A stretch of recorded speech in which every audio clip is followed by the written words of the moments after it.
So, Chris Blake, welcome back to the podcast. Thank you, Jeff.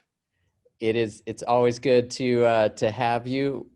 Episode 2, we talked about what you're teaching at Union College and some of those other themes, so people can look for that in the archive, adventistpeace.org/podcast, and you can see the archive there. And then also you came back for episode 49 when we were talking about hope. That was part of the series for the quarterly, so that was great. So here we are, the third time we're together, and it will not be the last. So that will be one of my last questions is, where do we go from here? Our future conversations. So be thinking about that. For today, I thought that we should start with you giving an introduction for listeners who might not know you.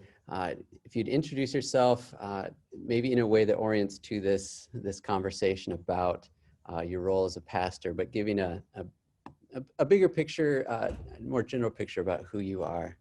Yeah, sure. Well, I started off as a child back in Ontario, California, and I was not brought up Christian, basically. But my senior year at Chaffey High School, I started dating this girl, and I'm still dating her. And she was a Seventh-day Adventist, and she still is. Her name is Yolanda Cervantes Blake. I had such a nice lyrical euphony to it till I ruined it. And then I went to Cal Poly, San Luis Obispo, and played basketball there for 4 years. I was a point guard. And afterward, Yolanda went to a little place called La Sierra University. And I didn't know much about Adventists, but I do know we were dating throughout that time. We had a whirlwind dating relationship of 7 years. And I used to go down to La Sierra and, date her, pick her up and get her back in time for something called curfew. And I always felt like when I was on this campus that there were people watching me and that there was a loudspeaker saying, sweaty heathen alert. And Only the sweaty part. Yeah, well, I was a basketball player, so Yolanda came up near where I scrunched my college education into 6 years, and normally it would have been 5. Tight squeeze. Back then for teaching certificate is 5 years, but I didn't go to school much the first 4. And then, so when Yolanda came up, I started going to this little church with her in San Luis Obispo, California, on the Central Coast. And I ended up getting baptized in this little church, and now I'm preaching there. I'm the pastor of this church. Full circle. It's amazing. So it's an amazing thing. I retired. I was editor of Insight magazine and for 8 years in there, 86 to 93. And then I went to Union College and I was there for 24 years. And then I retired for a little over a year. And then I became pastor. And we came out here, and so I was just out today, it's December, it's 73 degrees out there, and people have to make sacrifices, Jeff.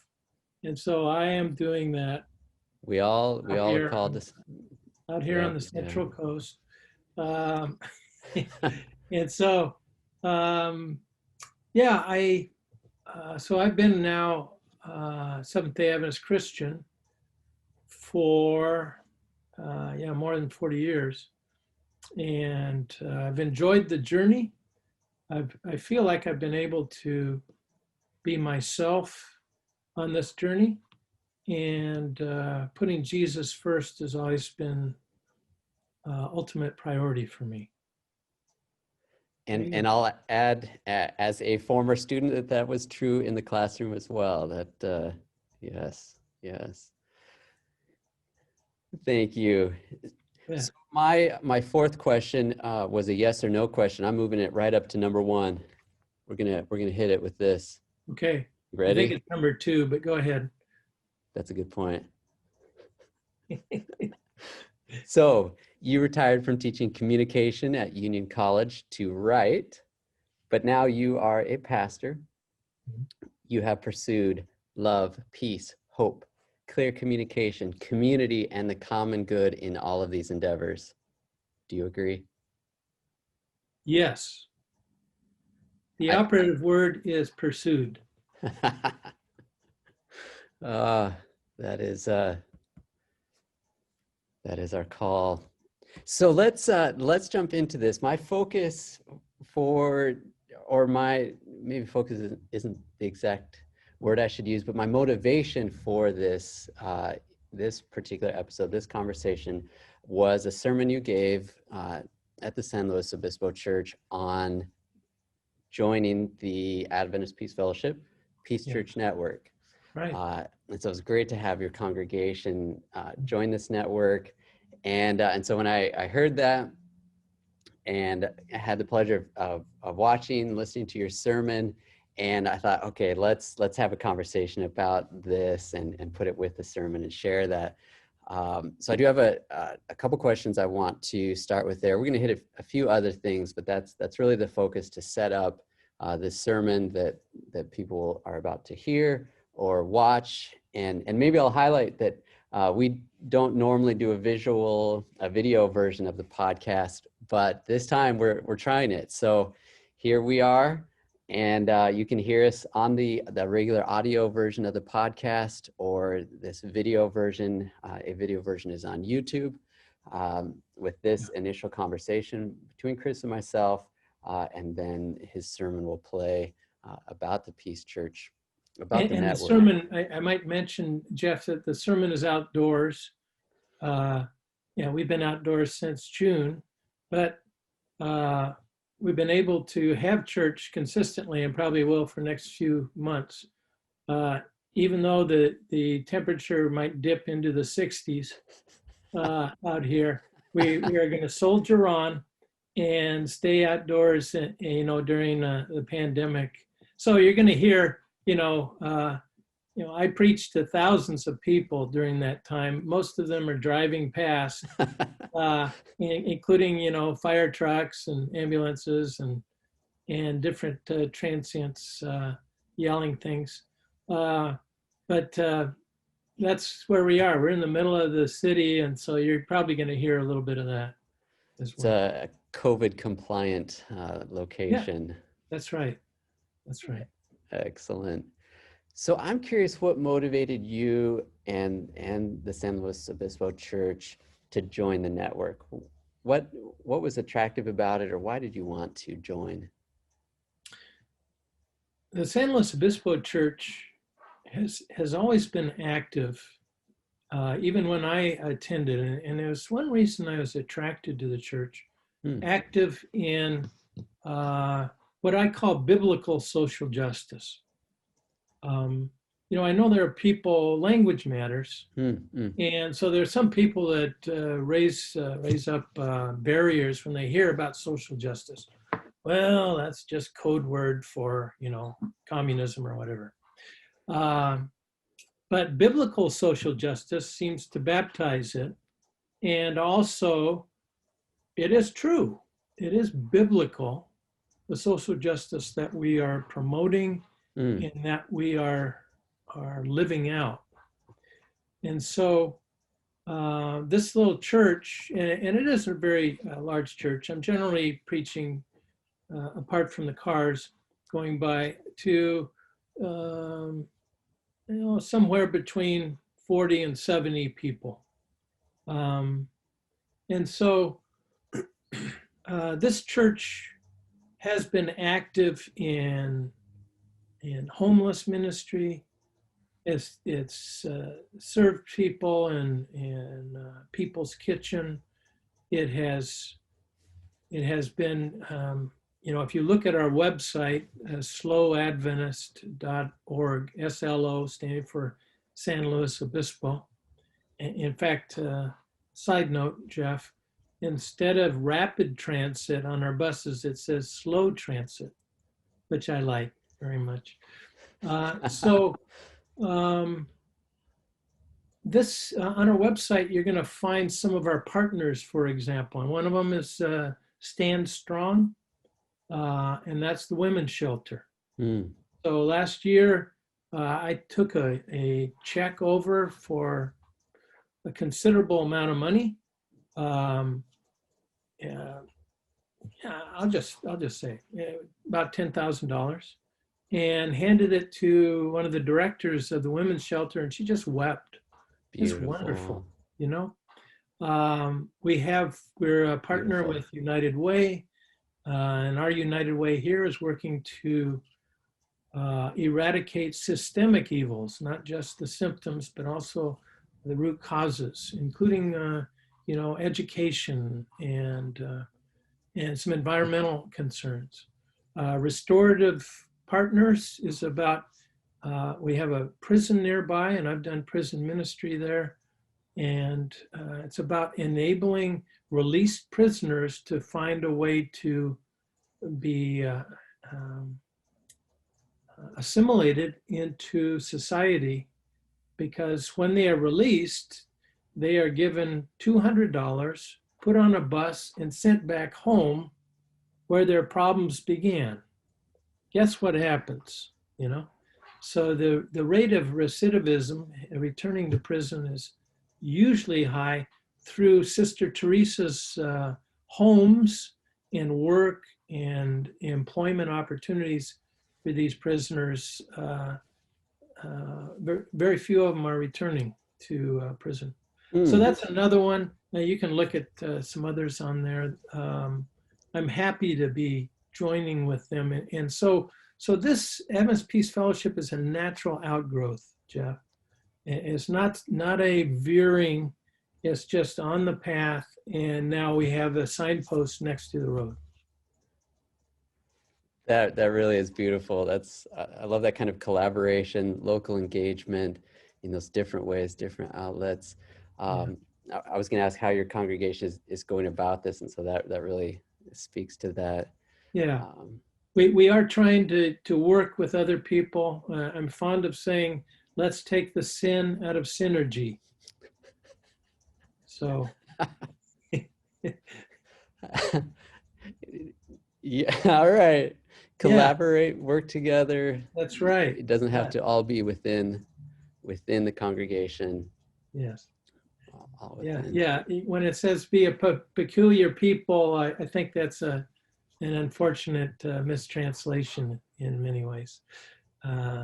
Distinctive is maybe better, but also, the whole remnant idea, Jeff, is basically just getting back to Jesus. That's what it's about. It's always about that.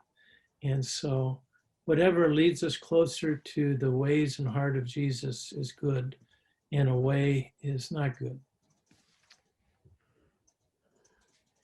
Thinking about the network now, so you joined fairly recently, but I know you're already having conversations.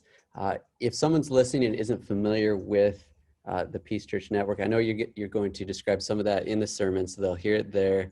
But is there anything you would add to your description of the network, or what people might expect, pastors might expect if they join, or maybe relating to some of the conversations you've already been having? Thanks. I think it's always important to bring up objections for people. Okay. That's the disarming mechanism. Unless we actually bring up what people's objections are, they keep hanging on to them. So bring them up and let's deal with them. And in my work and identity as a peacemaker,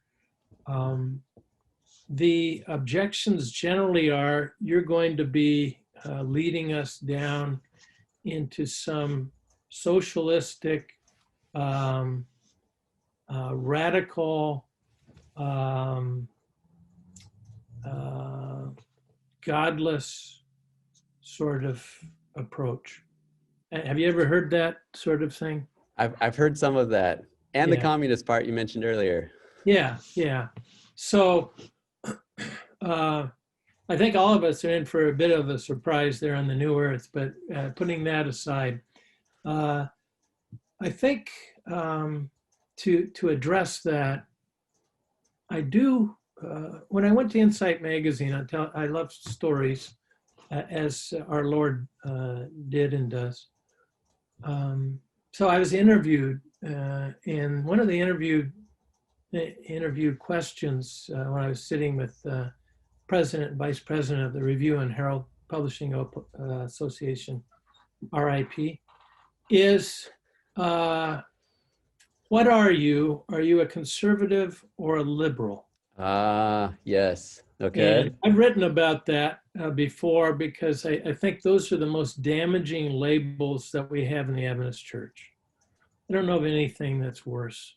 And I sincerely believe that if Paul of Tarsus were on the earth today, he would include in Christ there is no, in addition to male and female, Jew and Gentile, slave and free, he would say there is no conservative and liberal. He would say that. He would write that and he would preach it. And I believe that. So I was asked, are you a conservative or a liberal? And I responded, I am a conservative radical with liberal applications. And so, and then I watched everybody just stare at me for a few moments. And then one of them smiled and said, well, that about covers it. And then they went on to something else, But really, when you look at those words, a conservative, I do want to be a conservative. I do want to conserve the things that are good, Hmm. And when Jesus says there in Matthew 5, he's just gone through the Beatitudes, blessed, happy are you if, and then salt and light to a tasteless, gloomy world. He says, I have not come to do away with the law. I've come to fulfill the law. He's talking about being a conservative, to conserve the goodness that has been with us for a long, long time. Jesus also, of course, is a radical, and radical does not mean an extremist. I don't want to be an extremist. I want to be a radical, because radical literally means getting to the root. You have radical surgery, you're getting to the root of it.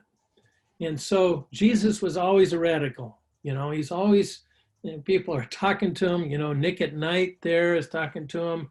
The woman at the well. And he gets right to the root of things. But whatever they're trying to, no, we're down here. And I think that's what we need to be too. We do need to be radicals, not extremists, radicals. And then to be applied liberally means even outside, I know this is going to shock a lot of your listeners or viewers, even outside of the walls of an Adventist church, we need to extend the love of Jesus to all of them. Could it All be? of them are us. It's not them and us, it's all of us. So anyway, that's what I see as the ethos of the Adventist Peace Fellowship, is to be conservative radicals with liberal application. I really appreciate that description. We could put that on a T-shirt. That's a good one. That's a good one. So yeah, anything else about the network? Well, in a pure sense, I think that every Adventist church ought to be a member of the Adventist Peace Church Network. Because if we are followers of Jesus and we are committed to the kind of conservative, radical, liberal emphasis that Jesus was and is, why not? Let's just go after this. And so I'm unabashedly for that kind of peacemaking. And I'm going to say this in the sermon. There's an infinite difference between being a peacemaker and a peace lover. You know, I love that uh, differentiation. yeah, that's a big one. I don't think God's all that interested in peace lovers. I know God is interested in being a peacemaker, and in the Sermon on the Mount, Jesus says that, blessed are the peacemakers, and the difference is very simply, it's the same difference as loving money and making money. Making money is better, and so that peacemaking. It's not all hearts and rainbows and unicorns. It's about grit and resilience. It's about determination. It's about hard work. It's about working as hard for peace as people work for violence and war. That's hard. Those people are working hard, That's and commitment. so I think, yeah, that commitment is something I want to be a part of. I am committed to working in a proactive way so that people do not have to die, you know. So I'm going to try to do that. Beautiful. I love it. I love it. So let's turn a corner here. Listeners, stay tuned. The sermon's coming about the network. But I want to hit a couple questions here just briefly. So first is, you are still writing in addition to pastoring and other things that you're doing. I want to highlight 3 articles. If you could give us a 1 or 2 minute summary of why our listeners should go read them. These links will be in the show notes for this episode. So go to adventistpeace.org/podcast. You can find the show notes and the links will be there. So Earth Day, voting, and unclobber. Give us your pitch. Oh, wow. Okay. Well, Earth Day is about it's about systemic problems that result if we are not concerned actively with healing our environment. And Actively concerned. Actively concerned, not just, it's more than recycling. It's about, and it can get complicated. I'm a fan of the TV show, The Good Place. And I didn't expect to give that plug, but I am. And in it, one of the things that comes around is that life is complicated. Life is complicated, and it is. How to figure out, whom to support and who's treating their workers well, and who is helping the planet to heal in some good ways. Now, the opposite side is people are thinking, there's too much emphasis. And I think, it's possible. It's possible to have too much emphasis on, global weirding, as I call it. But it would be difficult because it's a big issue, that whole planet stuff. Second one on voting. Oh boy. Ooh, this is so I was given an assignment actually for the Adventist Review. Yeah, I'm going to tell this. The assignment was to write an article called "How to Vote as a Christian." How to vote as a Pretty Christian. Okay. daunting, And I spent some time. I put a lot of effort into it. I got a couple dozen people giving me input on it, and I turned it out, and I thought it was balanced in appropriate ways. I made some changes, and it got right up to the end and was pulled. So Okay. by the editor. I'm not going to say his name. So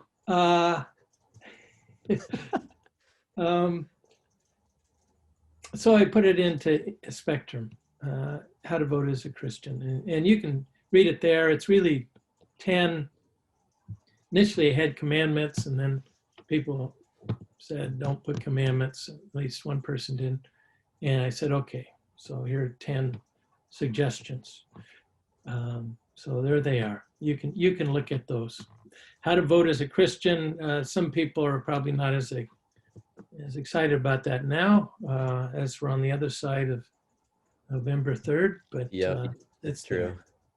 I think it's still there's a lot of wisdom there for future voting. So still listeners, check it out. There's you're going to vote again. So yeah. And really the end line is about how we're always voting. No matter how we live is in essence a vote. So every moment we're voting in a sense. It absolutely and the third is. one is Unclobber. It's a book review. This one is a book taking on these 6 what are called clobber texts in the Bible that are used to exclude and demean and impugn LGBTQ people. And so the book takes on these 6 clobber texts and also weaves in an artful way the author's Colby Martin's narrative. He's not gay, but he was an evangelical pastor who was fired because he changed his mind about some things. And I think it's a really important book, Jeff. And, whether you agree with him at the end, it's still, he puts out a third option, I think, and it's biblical and brave and balanced. And I'm out of B adjectives, so I think I'll just leave it at that. Very interesting. I have not read that yet. I'm sending it to you. I'm waiting. Yeah. It'll be an early Christmas. Thank you. I look forward to it. Absolutely. Yes. So those 3 articles, listeners, the links are in the show notes. Check them out. Chris Blake. And maybe I'll ask, are you working on any new articles we should keep an eye out for? Wow. Or how many articles? Yeah. I have a continuing unfinished book, magnum opus on the new earth, but I haven't worked on it for a while. So I think I might actually finish it on the new earth, just the way it's looking right now. So we'll just see how that comes out. Is this a book that we talked about some years ago about neighbors? Oh yeah, absolutely. Yeah, I've been talking about it for a long time. And I've written some. I've taken some pieces, and the last chapter in my book, Searching for a God to Love, hits on some themes there. But so it's a book that I'm not writing. I have been writing. I wrote a major motion picture screenplay. Yeah, and Really? it featured an Adventist church in it, and it's called The Ransom's Notes in a little town called Ransom Creek. And is it about a point guard who becomes an Adventist?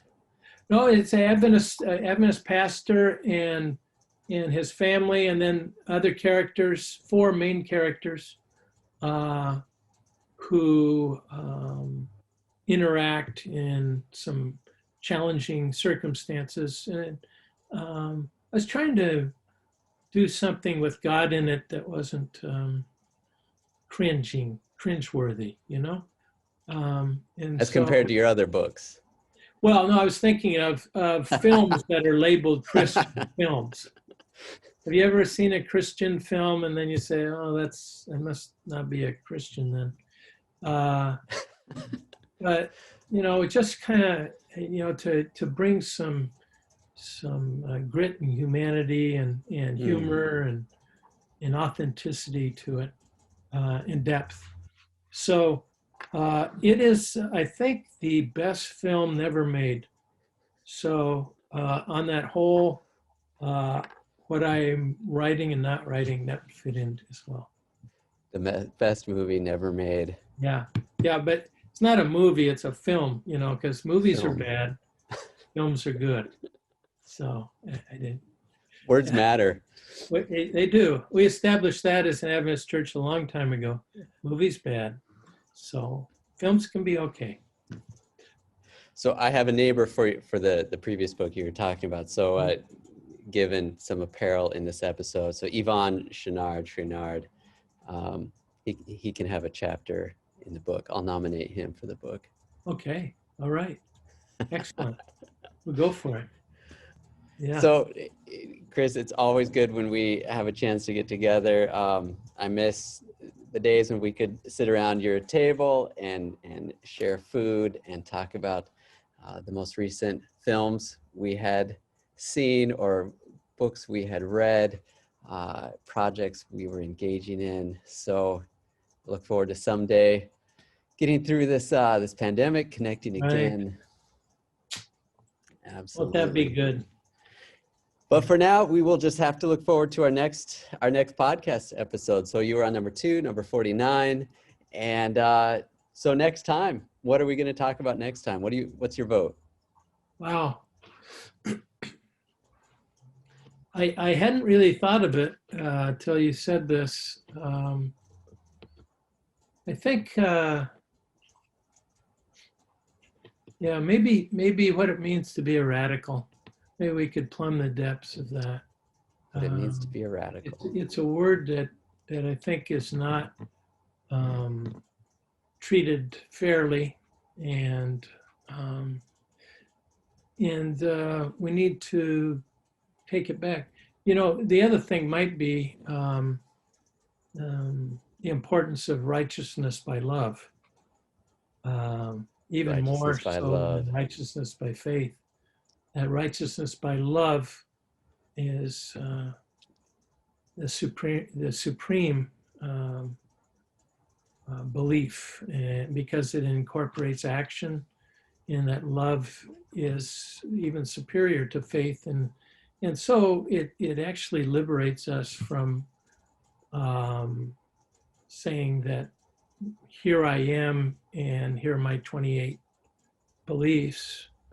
But we are more than that, and I'm old enough to remember when those 28 beliefs came out, and a lot of us said those will be turned into a creed, and people will be accepted or excluded as a result of that.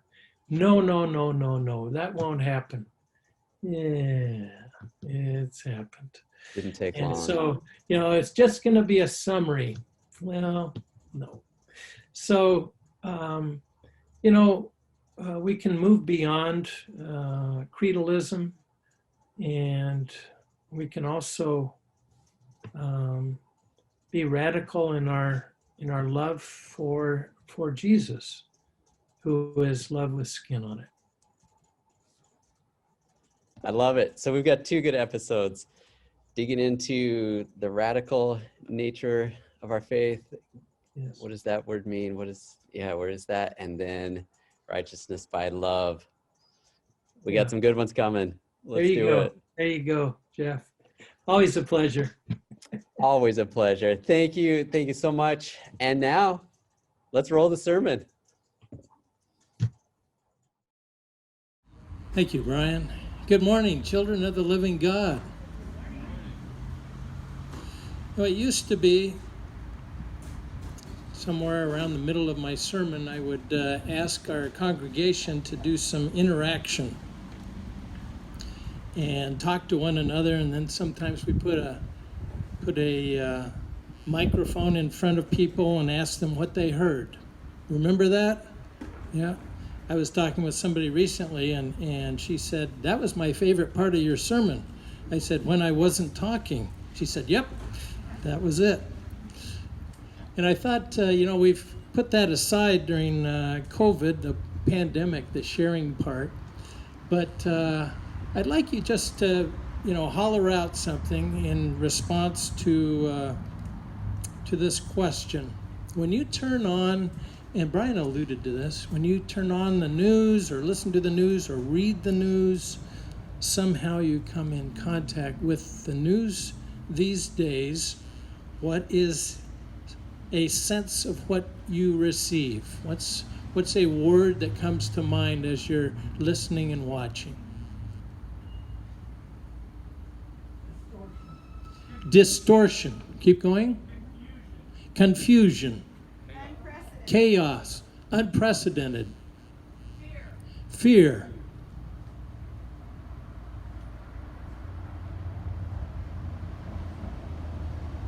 And of course, silence.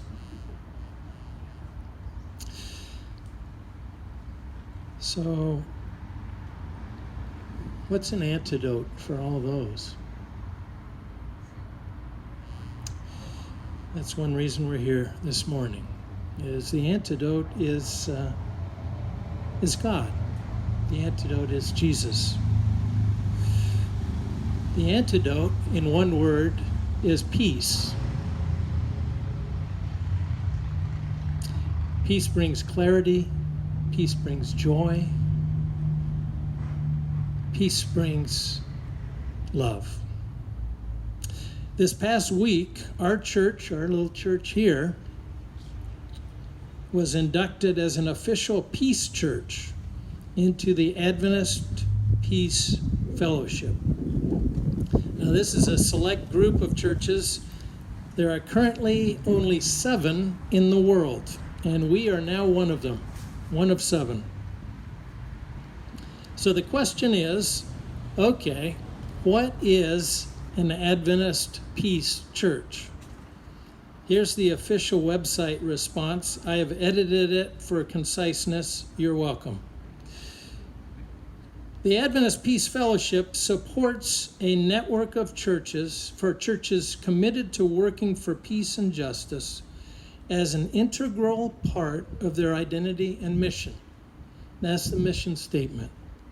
Okay, committed to working for peace and justice. Why become an Adventist Peace Church? Here are 3 points. First is signal that your church is committed to participating in justice, mercy, and reconciliation.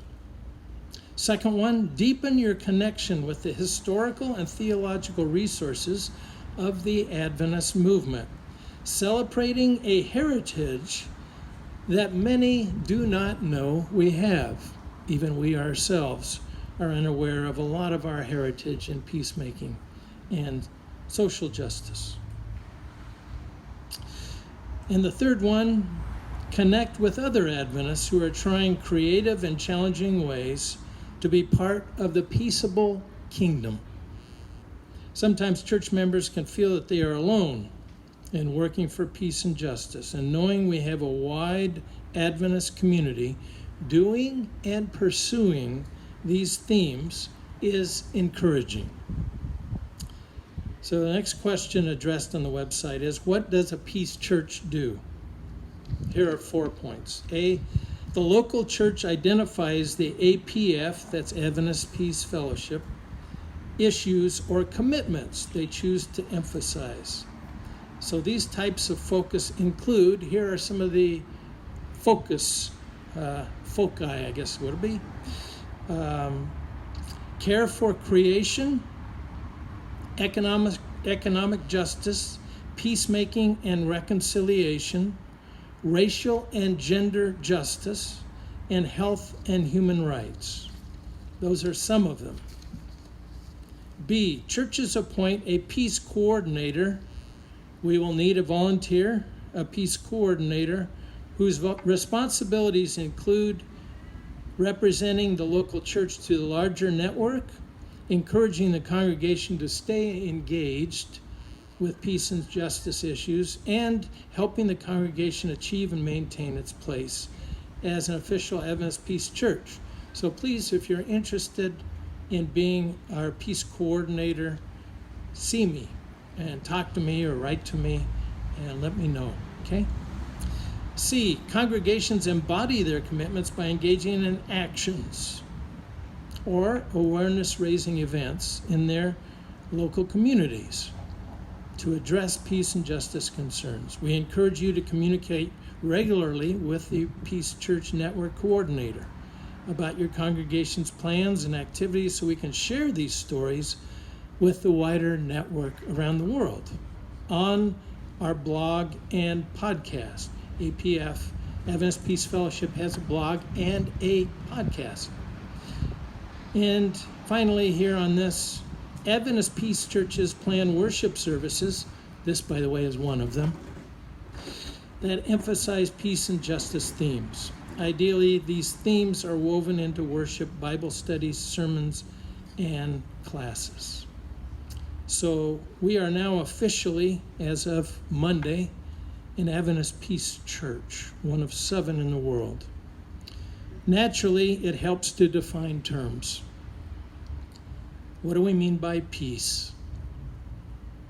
By peace, we do not mean merely absence of conflict.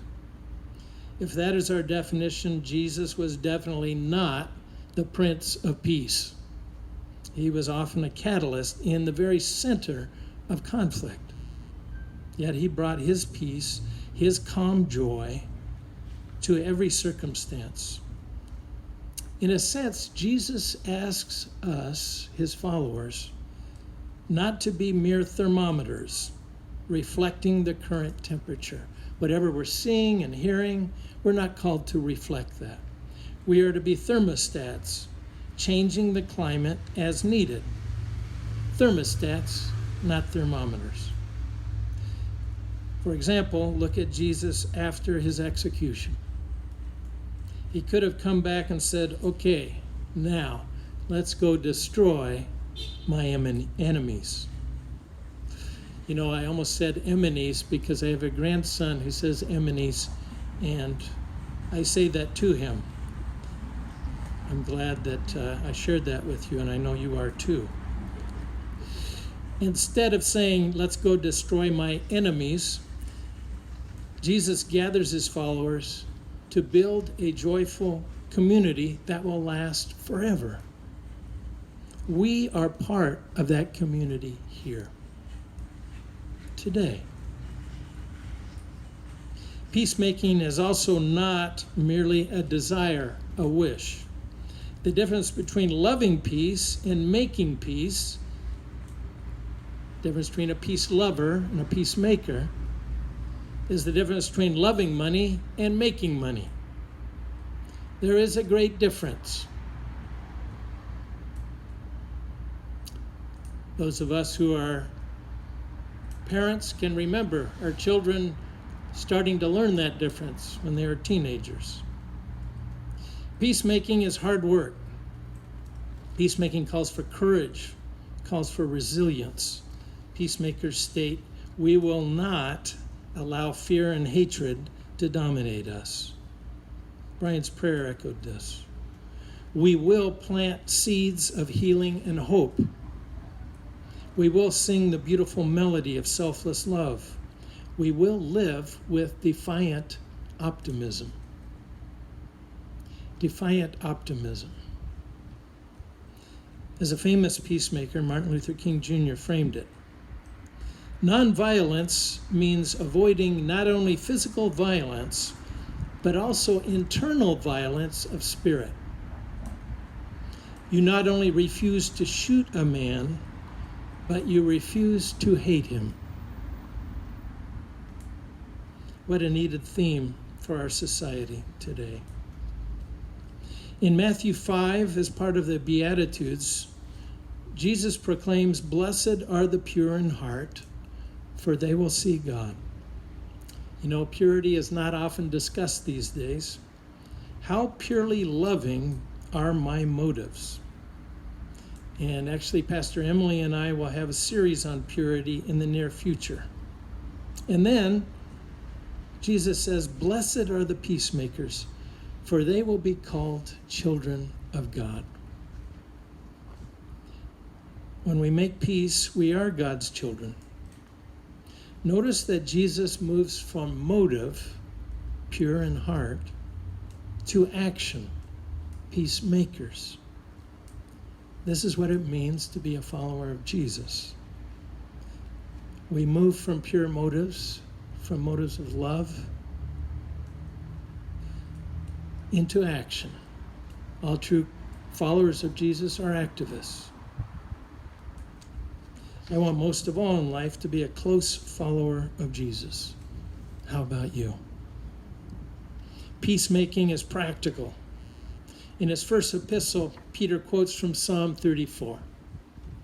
Those who desire life and desire to see good days, let them keep their tongues from evil and do good. Let them seek peace and pursue it. Peter says here, practically speaking, okay, what are we speaking about? What good are we actually doing? What peace are we seeking?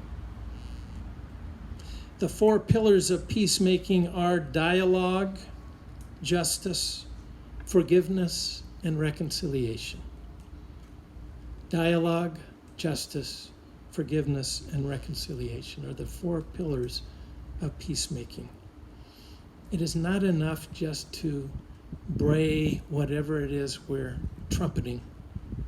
We have to dialogue with people. That involves listening. Justice involves going beyond what's easy sometimes. Cornel West said famously, "Justice is what love looks like in public." Forgiveness, we have been forgiven, so we forgive others. That doesn't mean we don't hold high standards as far as love. Forgiveness is there. And reconciliation is about restoration, making things better. Reconciliation relies on dialogue and justice and forgiveness. These four bring about peaceful wholeness and health and are what Jesus modeled every day of his life. So what should we give up? And what should we never give up? As a culture right now, and for decades and probably millennia, we are battling what Jesus battled during his life on earth, and that is the myth of redemptive violence. This is the idea that violence will result in efficacious long-term benefits.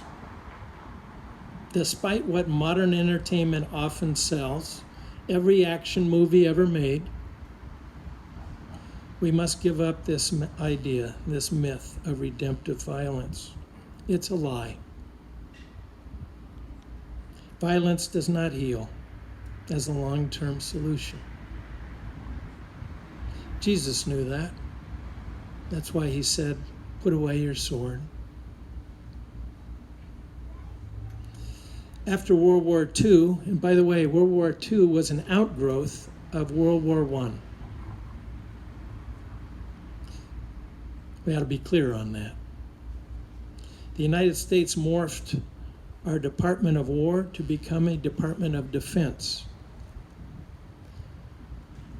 We have no stated Department of Peace, although the U.S. State Department may operate as such. But there's no Department of Peace. We have peacekeepers, and we honor them. I am appreciative for peace officers, for the police. And I also understand defense of our nation.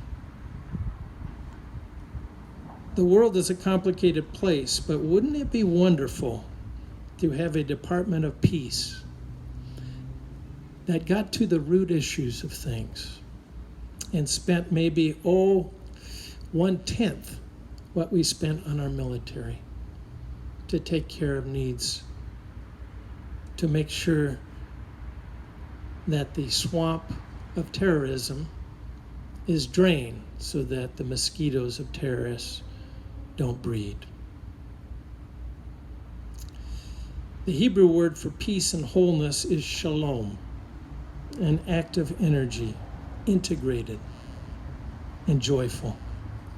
We find shalom-making heroes all around us, even here in our San Luis Peace Church. And dentists and roofers and mothers and fathers and brothers and sisters,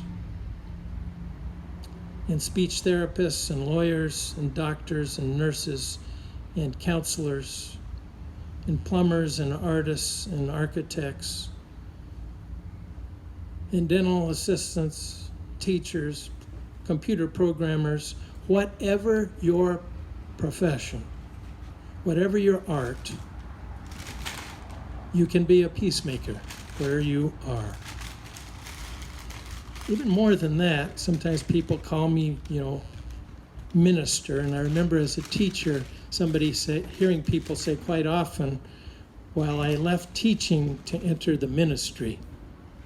And I was called to be a pastor a few times before this call, including a couple times at Pacific Union College. And I remember once saying somebody there, no, I'm not ready to leave the ministry yet. I was talking about leaving the ministry of teaching. There was a long pause on the other end, as you might imagine. Oh, sure.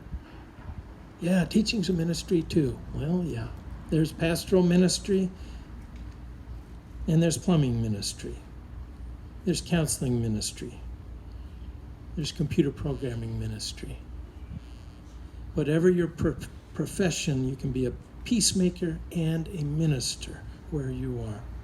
And so we are called as individuals and as a community to spend most of our time expanding the ripples of shalom, being patient, resisting violence, not just tolerating, but celebrating differences. By the way, that's one mark of being a citizen of the new earth. We don't just tolerate differences, we celebrate them.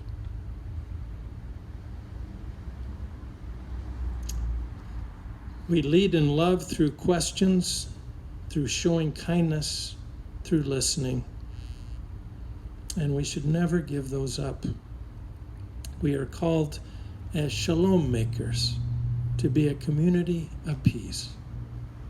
And so we live in peace, by grace, for love, with joy, especially through Jesus and the Sabbath blessing that we're enjoying now. The Sabbath is many things. Some of them are, the Sabbath is a reprieve from legalism, from guilt, from acquisition, and from exhaustion. The Sabbath is an opportunity, a window, a sanctuary in time to create and enjoy God's peace. And so, Slow Adventist Peace Church, the Lord bless you and keep you. The Lord make his face to shine upon you and be gracious to you. The Lord lift up his countenance to you and give you peace. Amen.